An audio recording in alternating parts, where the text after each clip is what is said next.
কেউ ফ্যামিলিতে সমস্যা না?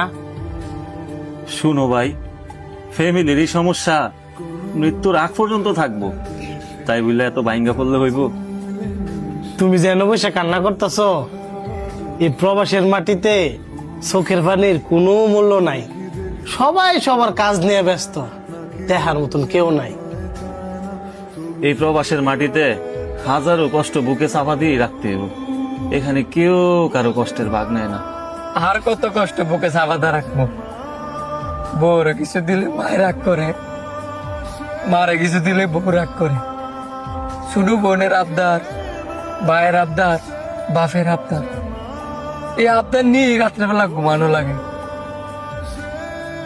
কেউ একটা বার জিজ্ঞাসা করে না আমার আবদারটা কি, আমি কি চাই। এই যে একটা ঈদ আইছি, সবার কিনাকাটা লেগে টেয়া বাড়াইছি, নিজের লেগে দুইটা রাখছি না, এরপরও কারো মন ভরাইতে পারি নাই। আজ প্রবাসের মাটিতে বুঝতেছি একজন প্রবাসী কি কারণে আত্মহত্যা করে।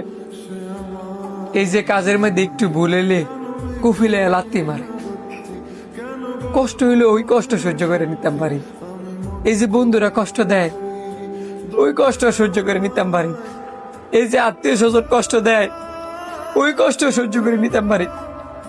কিন্তু যে ফ্যামিলির লেগা এই প্রবাসের মাটিতে এত কষ্ট করতেছি, ওই ফ্যামিলি থেকে যদি কষ্ট দেয়, ওই কষ্ট আমি কেমনে সহ্য করে নিব ভাই? আপনি কর, আমরা কি টেয়ার মেশিন যে যখন টেয়া চাইব তখনই টেয়া দিতে হইব?